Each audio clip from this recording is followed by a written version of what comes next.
Welcome to Booted Dudes, a podcast about Doomtown Reloaded. In today's episode, the dudes talk about the fluff behind hex slinging, discuss possible starting hucksters, and there's a contest where you can win some free promo cards.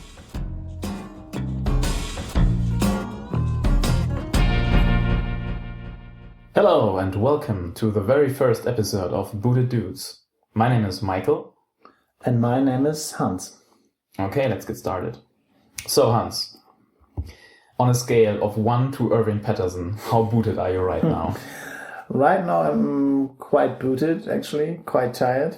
Maybe because we had this trip to Bochum last Sunday, which lasted the whole day. Oh yes, it did.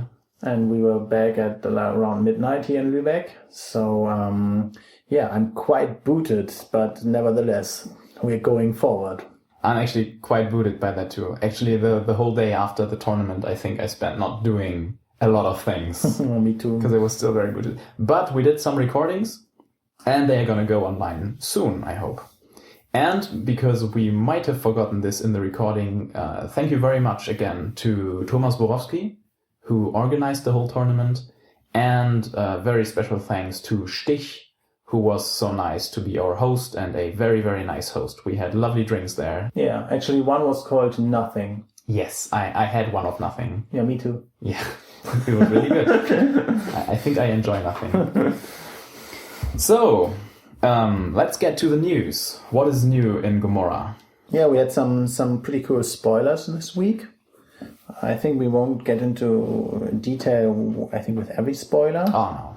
But let's just like shortly consider Harry Highbinder and Consecration. Yes, I believe those were the last two that have been spoiled. Mm-hmm. So, what is Harry Highbinder? So Harry Highbinder is a dude, 0 draw. He has 3 influence. He's an Sloan dude. He costs 4, has an upkeep of 2. And he's a jack. And he's a jack, yeah.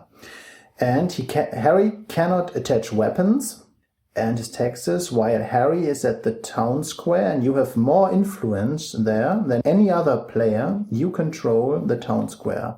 Okay, wow. Why is that even a thing? Why is controlling the town square interesting? Yeah, normally it can't be controlled by anybody, so what's the benefit of controlling the town square? Well, usually if you are somewhere that you don't control, you cannot attach spells, goods, and you can also, of course, not invent gadgets. So you can't do a shop in action, actually? Nope, you cannot. That's correct.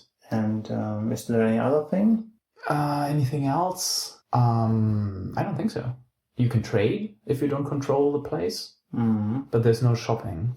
Maybe there are some cards where you have to control the place where you're in? I don't remember any, but I don't think right now, but it might be that there's going to be jobs or something that go mark a place that you control or something. Yeah. We don't have... Yeah, and it's not a deed.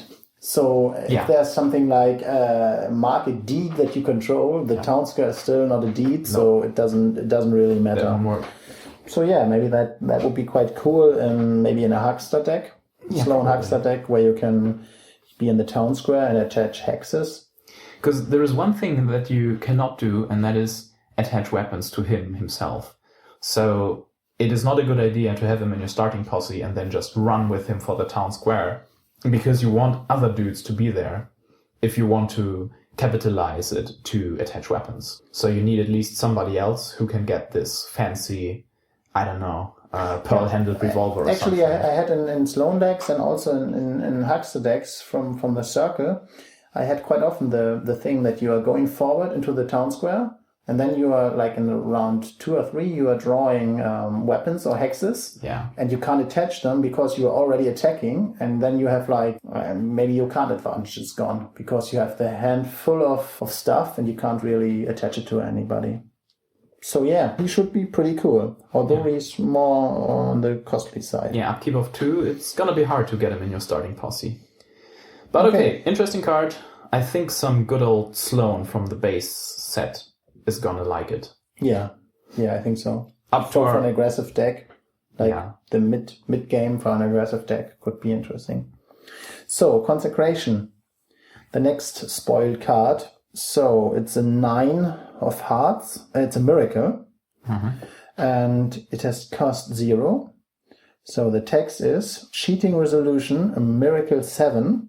One of your dudes gets +2 bullets and +2 influence and becomes a stud until after sundown. If this is a shootout, reduce your casualties this round by 3. Whoa, that's awesome. I want this in my deck. Yeah, I think it's pretty cool. So I think it's the first miracle we have with a cheating resolution. Yeah, pretty much the antithesis of fetch. Oh, yes, it is. It's the bad fetch. No, the good fetch. It's fetch for good people. Yeah, it's fetch for good people because it's a cheating resolution, so you can use it on low ball. For example, yeah. And if you use it on low ball, then your dude gets +2 bullets and +2 influence and becomes a stud. And for the whole round. So you can make your Travis Moon a 4 stud with 2 influence. Yeah. That is very crazy. And you can just send him and shoot people. Yes, of course. Or shoot dudes. Shoot a lot of dudes. So yeah, and if you do it in a shootout, it's also kind of a protection. So I think there is this theme with more than one miracle having this ability to reduce your casualties when you use it in a shootout. So you could hypothetically build a deck that might not shoot very consistently.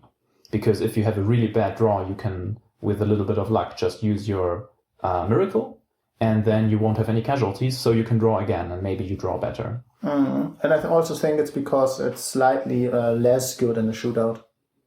So you have to have some advantage when you use it in a shootout. I think it's better to use it in low ball. Oh, that's right. And you have a little advantage when you use it in the shootout, because then you have this extra protection. Oh, that's right, because the bullets, they won't come into effect until the next round of the shootout. So if it's your first round of shootout and your opponent cheats and you use this, then the 2 bullets and the stud don't really help you for this round of the shootout. Yeah. So, but if I have Evanor and Abraham Groth with like the experienced one, then you can have a crazy second round of shootout. Yeah, definitely. But that's not. But it's the same with fetch, because you just get a good club, which you can use the next maybe a good shootout action club like pistol whip or something, and you can use it in the next round of shootout. And this is the same with consecration. Yeah. Also, this is bullet. Yeah, bullet affecting. It's a pretty good card. Yeah, so I think we will. This will be our kind of news section, because there's so many spoilers. You know, from Netrunner, there is like 3.5 official spoilers. You see like 2 cards, and then there are some cards where some people use all their photoshopping skill to try and find out what these sentences and parts of sentences you can see might mean. And then everything else is just illegal spoilers from playtesters who don't give a fuck. Yeah, maybe, yeah. So it's really nice to have all these official spoilers, and every one of them has a funny story. Although I really like this with Doomtown, the stories. Yeah, it's I'm awesome. looking forward to them. Although, spoiler alert, Kyle Wagner dies. I am still in mourning. He's eaten by mad cows. Yeah, it's not fair. He was such a great dude. I wanted an experienced version. Mad cow disease. Yeah. Oh no. Please, if you are listening, Alderac, please undo this. Please tell us that this story is not canon and Kyle Wagner is still, he's still healthy and in good spirits. Or maybe he's an Herod. Yeah, Herod Cow. Herod Kyle Wagner, experienced one. Oh, that would be awesome. Okay. So much for the news. Now, we try to cover one fluffy thing and one crunchy thing in every episode.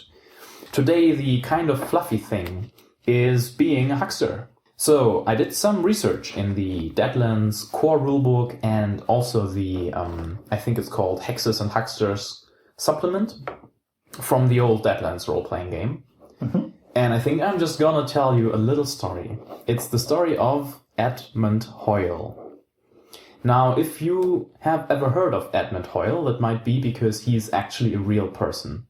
So there was somebody in our world called Edmond Hoyle, and he was somebody I think in Great Britain in the 17th century, and he was very famous for being a game theorist, because he wrote a treatise on whist, which was a very, very popular game back then, and also a real big book called The Book of Games, where there were like a lot of different ways to play card games and also some kind of strategy guides.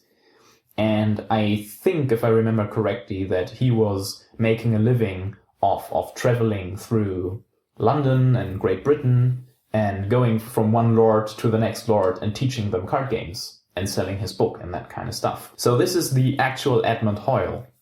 But it wouldn't be the Deadlands universe if they were not taking these real world personalities and turn them into something really, really twisted. So in the Deadlands lore, Edmond Hoyle is also very important because basically they said when he was young, he was in the East India Company and he was like some kind of soldier.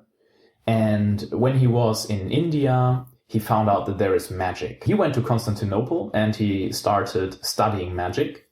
And he found out that there is like these evil spirits. He didn't really know what to call them, but they were there and they were mischievous. And he tried to kind of harness their power by casting like spells. genies or? Yeah, it's actually for Deadland people, they are called the Manitus in the Deadland universe. I think we're going to hear a lot of them when we're going to cover more stuff from Doomtown because they're quite big players in the universe. Okay, but they are also in Constantinople and they were called Manitus? No, they are basically everywhere. Okay. And they are from another plane, which is like the great hunting grounds. Mm-hmm. And they like to come over to our world and use their henchmen to cause fear and terror because that's what they live off. Ah, okay. Well, they are basically everywhere, but Edmond Hoyle was in Constantinople because there was a lot of libraries about them. Ah, so he read a lot about these demons and about magic. And he tried to cast a spell and it went horribly wrong. So he was chased by a mob of peasants out of the country and he went to Vienna. And in Vienna, he found like a poor kid on the streets and he decided to make him his apprentice because he was not speaking German himself, Edmond Hoyle. And this guy, he was from Russia. His name was Byron, but he could fluently speak Russian and German. So he kind of took him as a interpreter, but also as an apprentice. So he found out that this Byron that he had with him now was also doing magic, kind of, well, he was interested in learning it. So they both tried to make a healing spell. But then what he does not know is that this Byron guy is in reality very, very evil because he used to be some kind of Russian royalty. But then he got banned from Russia and all he wants now is revenge. Okay. So when he found out that there was some kind of magic, he quickly turned to dark magic and he started like doing all the forbidden stuff that Edmond Hoyle did not want to do.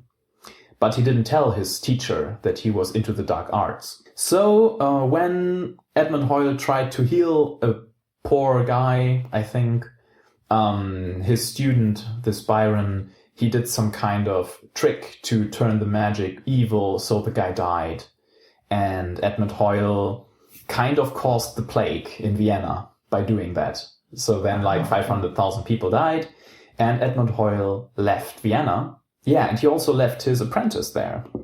So while Edmond was somewhere else trying to make up for the plague he caused, his apprentice learned the dark arts and he got really, really strong, like much stronger than Edmond himself. When Edmond heard that there were more plagues, like in France and in Sicily, then he kind of got the idea that maybe it's his apprentice's fault.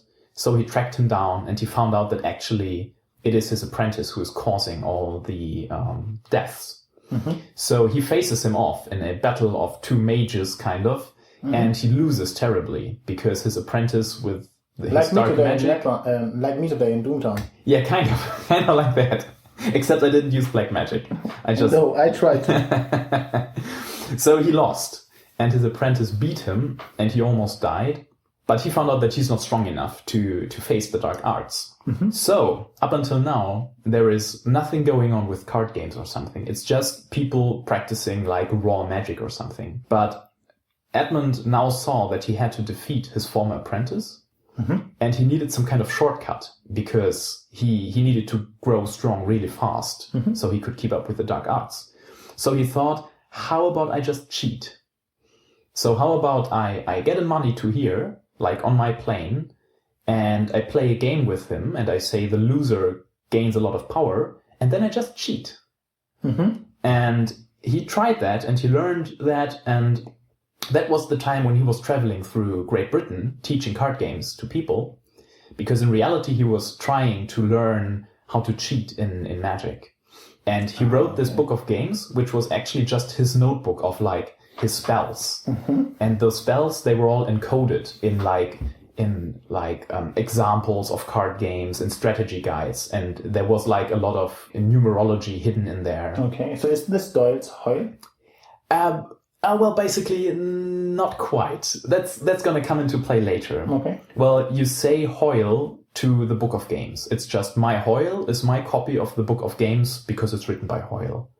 And Doyle's Hoyle is the copy of Hoyle that some other dude named Doyle copied. Okay. So it's really complicated. Mm-hmm. Well, anyway, he learned how to cheat the Manitous. And this is where huckster stuff actually comes in. Because what you do when you cast a hex is you play a game of chance and skill against a Manitou. And if you win, he grants you power, and if you lose, you're fucked, basically. So that's why every huckster, when you see him casting a spell, will have cards in his hands, because they magically appear, actually. They are not like usual cards, you just manifest cards in your hand because you play them against the Manitou. And the funny thing is, most of the hucksters play poker because it's just super famous in the Wild West. But you could play anything. You could not play chess because there is no luck in chess. And you could not play, you could not just roll a die because there is no skill in rolling a die. But everything that has both components can be played. So you could play tiddlywinks. Because there's some kind of luck and there's some kind of chance, but it would be very embarrassing. You probably wouldn't want to show that to other people. Yeah, of course not in a shootout. No, that's how huckster stuff works. You play against the Manitou, and if you win, you cast the hex. Mm-hmm. And if you lose, something happens that's called backlash. And backlash means you have a problem. It could be that the Manitou deals damage to you. Mm-hmm. It could be that the Manitou takes control of your body for some time. Or it could be that the Manitou takes control of your body forever, which basically turns you into a herald. A herald is a person that's controlled by a Manitou all of the time. Okay. But you don't have this element in Doomtown, do you? Not really. There's no backlash yet. I wish there was some hexes that go, if you fail this hex, something really awful happens to you. That would be very thematic, actually. Yeah, like with many of the gadgets, where you have some result for failure. Oh yeah. Maybe in the future you have stronger hexes. Oh, I hope so. Which there's like a drawback. That would be awesome. So that's how he learned how to be a huckster, basically the first huckster in existence. And then when he was all strong, he went back. He defeated his apprentice. He chased him, I think, to Siberia, because his apprentice already became like the Baron of Russia because he killed the Tsar and married his ex-wife or something.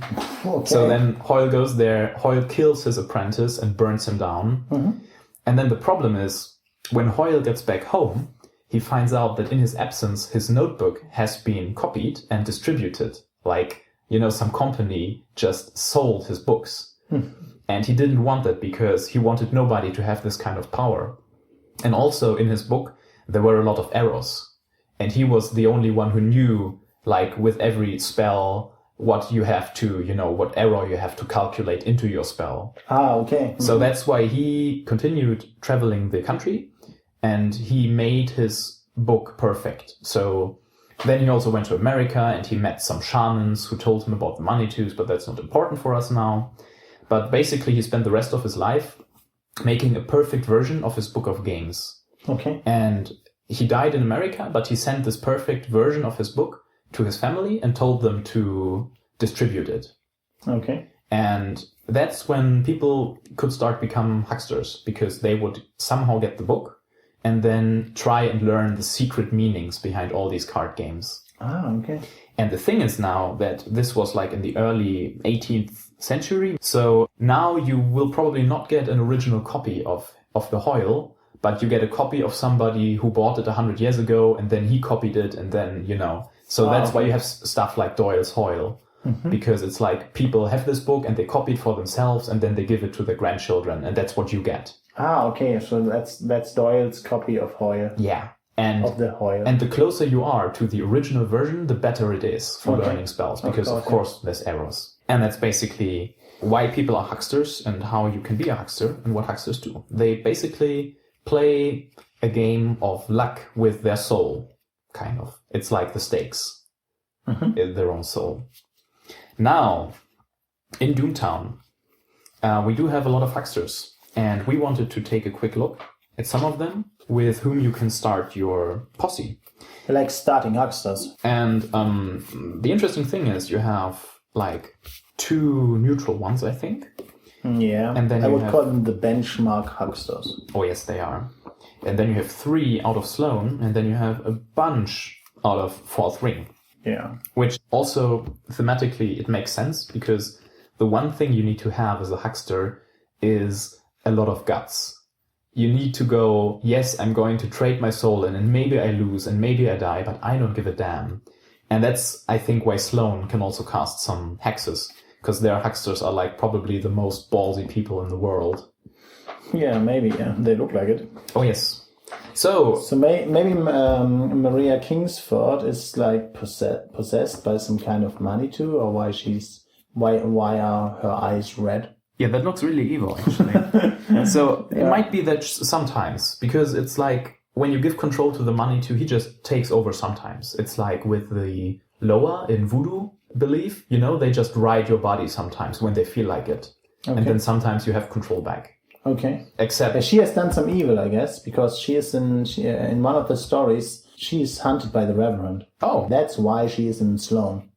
Oh, I see. Because she doesn't like the Reverend and his petty beliefs or whatever. Yeah. So yeah, let's start with the benchmark hucksters. We have Steel Archer, who is a huckster 2 influence and 5 cost, 1 upkeep. So yeah, he's a huckster 2, which is like the good huckster. There are better hucksters, but huckster 2 is like, if you want to have a huckster, this is, I think, the guy to go to. And there's like the smaller version, which is it's Wilbur Crowley. Yeah. Or Crowley. Wilbur Crowley. Yeah, it's kind of a reference to Aleister Crowley, the famous occultist of the 19th century. Yeah, maybe, yeah. But he's also a candidate for the mayor. He wanted to be mayor. So the difference is basically he has 1 less influence. He's also a draw, but he has no upkeep, and he's only huckster 1. Yeah. So, but yeah, if you have a good deck with like high value cards, it doesn't really matter if you're huckster 2 or huckster 1. These are the benchmarks, and then you have all the hucksters from Sloan and Fourth Ring, which we can compare to them. So basically, about those 2 basic hucksters, I think, as you said, if you don't need the huckster 2, if you know that your pools are pretty safe anyway, then not having to pay an upkeep is a huge thing. So I think that's when you want to have... As we think now, so... Yeah. Yeah, so I think, yeah. So that's when I would like him, because the 1 influence difference is a thing, but I think your huckster is always in danger of being killed, because it's like the main target of your enemy. They always want to kill the huckster. Yeah. So it's like... You have to go out with them to cast spells and not be in the... No, they can't stay home all the time. Stay home, yeah. So, well, okay, but those are both pretty solid. Now, what does Sloan have to offer? They have 3 hucksters. The one we already talked about is Maria Kingsford. She's huckster 0, but she also costs 0 upkeep and only 3 to play. And you add her bounty to her huckster skill check during shootouts. So, this can get out of hand. If you start accumulating your bounty... Yeah, definitely. That's going to be pretty strong, actually. In Desolation Row. Oh yeah, I think she really wants to be in Desolation Row. Yeah. If you can manage to fit hexes in there somehow. You can always fit in only a few hexes, which just boost your abilities. Yeah. Maybe not like hexes where you have to have really high value deck, like Soul Blast, but just like a, how do you say, utility spells. Shadow Walk or something easy. Fetch. Yeah, Shadow Walk. Stuff like that. Because it's actually risky to play, the high stuff, because I think in those Sloan decks, a lot of the time you have a lot of dudes with small values, and your deck a lot of the time shoots on small values, I think. I've seen a lot of Sloan decks which were playing 3s and 4s and that kind of stuff. And 5s, yeah. So you have relatively strong clubs. So if you want to Shadow Walk and you have, is it difficulty 10 or something, I think, in the shootout? 10 or 7? I'm not quite sure. Or if you have a Soul Blast and you really want to kill your other dude, it's going to be hard to find the time to give her 4 bounty, so you can pull a 4, add 4 of her huckster skill, and then you send but in Desolation Row you're working towards 4 bounty, and then you have a huckster 4. Yeah, that's pretty good. Yeah. So, and no upkeep, that's always nice. Also no upkeep has Benny McGill, who is a huckster 1. He costs 3 to play. Oh, he's really new. And as a noon action, you can boot a hex on him to call out a dude with a higher bullet rating at the location where Benny McGill is at. And the dude who's called out cannot refuse. So is this really a starting huckster? That's a good question. Well, I think, you give him a hex like we had this, mirror, mirror. Mm-hmm. You give him mirror, mirror, you walk into the town square, you call out there Stephen Wise or something with this. Oh, no, you need to give him 2 hexes. You need to give him mirror, mirror and something. Mm-hmm. And then you boot the other hex to call out a really high stat.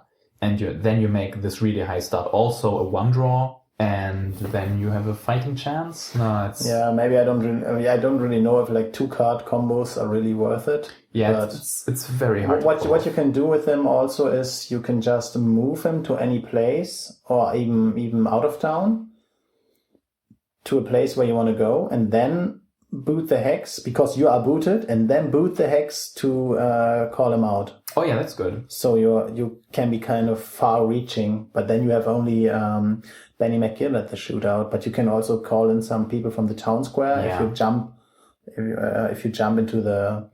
Yeah, maybe if you can call out somebody in the home or at home.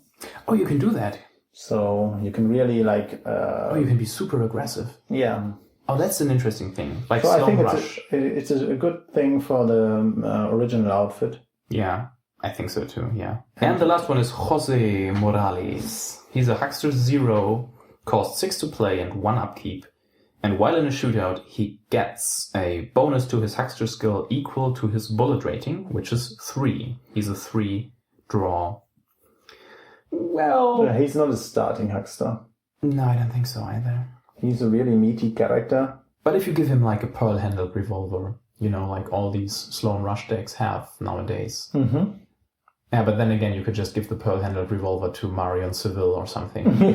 Yeah. He won't be that expensive, but I don't really know. But he's a good huckster, but maybe for later in the game. Yeah, and also, it only works in shootouts, so yeah, good luck with that.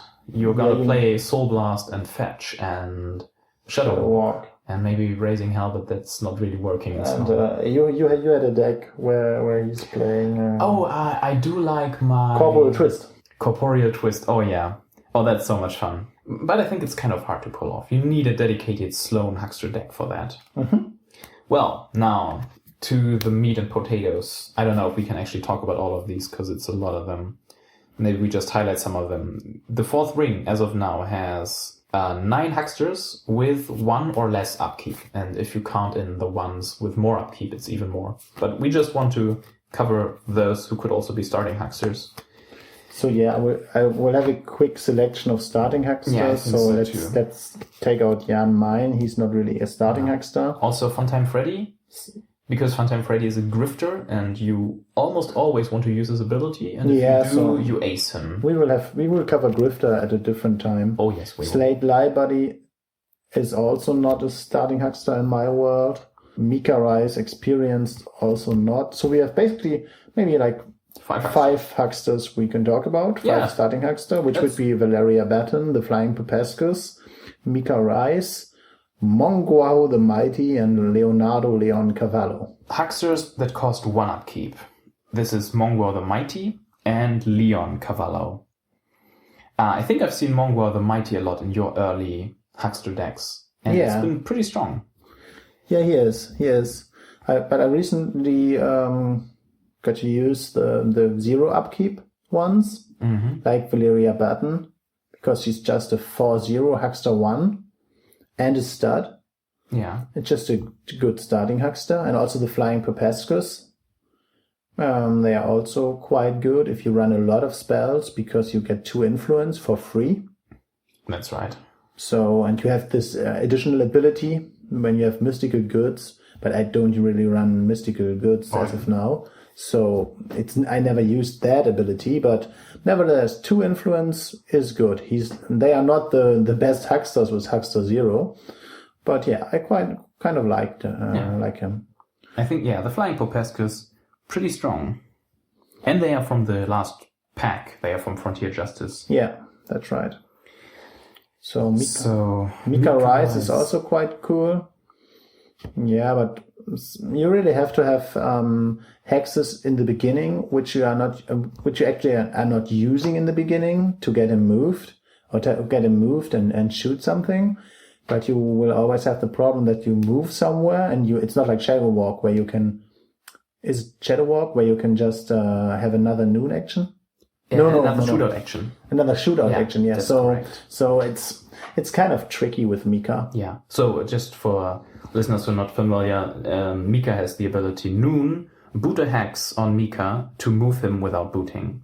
So basically you can go to out of town leads and cause a lot of trouble, or just, anywhere on the board. But yeah, it's hard to use, and you need spells that you don't want to cast anyway.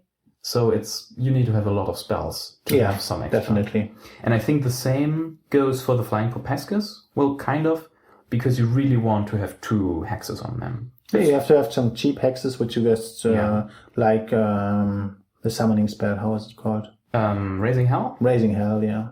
Which you might not be using this round because you have no money or stuff like that, but you can also have an additional use, which you can just use during one round, and then maybe have some Ghost Rock next round.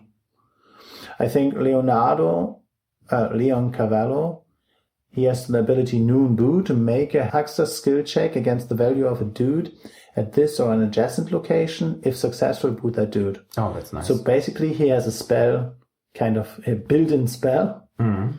It also boots him, but it's like a control dude from the start. Yeah. So he basically can control a dude which from the opposing posse, which is normally the starting dudes are not very high valued.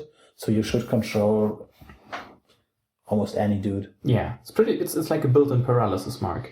It's really strong. Yeah, but you have to boot him. So if you use it, he's basically out of the game. Yeah. Yeah, I had my problems with that, but he's pretty cool, I think. Well, so in essence, there is not the one right huckster to start with. It all depends very much on your playstyle. So Leon would be great for a very control-oriented huckster deck. Mm-hmm. I think Mongwo is good for anything that's going to be more aggressive, because you can discard a hex from him to make him a 3-stud. Mm-hmm. And one of the common problems we had when playing with hucksters is if you can't use their hexes very well on the first round, they are just very bad shooters. So Mongwo helps you with that. Well, you need a hex anyway. But still, it allows you to be more aggressive, because it's really hard to get a 3-stud on your first turn without some kind of janky stuff. Yeah, and you can always use a hex which you have already used. Oh yeah, you can use the hex and then get rid of it. It's an already booted hex. So for additional push in the first round, where you are maybe you are behind a little bit, it's pretty cool. That's pretty good. Mika, you would probably want to have in a deck where you need a lot of mobility. The kind of chess-like decks where you just go from deed to deed and disturb your opponent. The Flying Popescus, I think it's good all around. It's a good secondary huckster, I would say. It's the same with Valeria Batten. Yeah. To add Valeria Batten is never bad. No. To add the Flying Popescus is, Yeah. And I think we're good with hucksters for now. So there is one thing you want to address when you build a huckster deck, and that is which hexes do I include and what do I need to pull to make them work? Yeah. And in that regard, the hexes work in a very funny way sometimes. Yeah, so on the one side, they're like the utility hexes. They have a fixed, or most of them have a fixed number to pull. And they are actually most of the time rather low. And because it's fixed, you can basically account them for in your deck structure. Yeah. But there are also the really powerful hexes which attack the opponent, like Soul Blast, Puppet, and Paralysis Mark. They actually work against the target's grid, or in the case of Paralysis Mark, against the target's value. Also, Soul Blast, you have to be, I think, 6 above the target's grid to ace him. Yeah. So this is a pretty high standard. You have to have really good pull structure to actually use this against strong characters. Yeah. And this is where strong hucksters come in handy. Yeah. Like Maria Kingsford with a lot of bounty. Yeah. Could be really mean with the Soul Blast. And also hucksters which we haven't mentioned yet, which are not starting hucksters. Like hucksters. Yeah. Like Smiling Tom, Huckster 4. So, I need to pull really high with Soul Blast, so I assume Soul Blast itself has a really high value. Yeah, but it hasn't. Oh no, it's an ace, isn't it? Yeah, it's an ace. Oh my god, it's the worst card. So basically, when you have Soul Blasts in your deck, and you actually draw or pull, you have to say pull a Soul Blast for this pull, and you're seeing the Soul Blast while you are casting the Soul Blast, you're basically dead. Yeah, it's not gonna work. So you try to get them out of your deck, or you live with the possibility that sometimes your spells are just gonna fail. So that's true for Soul Blast. Also, Puppet is on 4, so Puppet also goes against the opponent's grid. So that's also kind of a liability to have a lot of puppets in your deck. And Paralysis Mark is kind of funny because it's only against the value, so you're not gonna have to pull more than maybe an 11 for a jack, or 12 for a queen. And it's on 8, so it's a bit easier, but also it's less strong because it just boots them. Yeah. But it's quite reliable. So you might want to think about that when you build your decks. And maybe not put in all the great hexes, because a lot of them are really, really low on value themselves. But on the other side, you will always play your hexes when they are like cost 1 or cost 0. Yeah. So when you have them in your hand, you basically play them on your hucksters. Oh, that's but we already had this in this episode. If you are out and about in the town square, and then you have all your hexes in your hand, and you can't really play them. That's not good. That's where this, how is he called? Hightower? No, that's the Game of Thrones. Highbinder. Highbinder, yeah, that's his name. Yeah, that's where he comes in handy. So maybe a Sloan Huckster deck with Highbinder? That could be cool. Yeah, I think we said it would be quite fun. So, I think that about covers hucksters for us now, at least the starting hucksters. Now, if you have a huckster deck yourself, and you think it's really good, or maybe it's just really, really funny, or as like a combo, just send it in, because everybody who sends in his deck list is not only a wonderful person, and we like them very, very much, but also we want to give you the chance to win some alternate art pistol whips, and we're gonna send those worldwide. Yeah, we will. Yes, of course. So everybody who sends us at least one deck will get one chance to win 2 alt art pistol whips. And also, we're going to take a look at all of those decks and try to play some of them. I don't know. We're going to play one of them, at least. And you should make some remarks how this deck should work. And what's the trick about it and stuff like that. And why should we play your deck? Yeah. And we're going to report on our next episode how that went. Cool. So just apply. Send us your deck list to booteddudes@gmail.com. So maybe we should say something about the next episode, because we will talk about card advantage. We will talk about card advantage.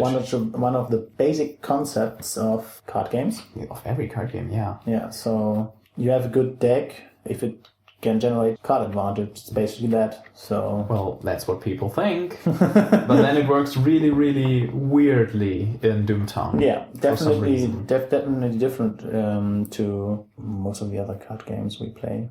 Yeah, I would say. Okay, so episode 2 is going to be all about card advantage. And I don't know, maybe I'll find something on the fluff side. Maybe talk about Ghost Rock?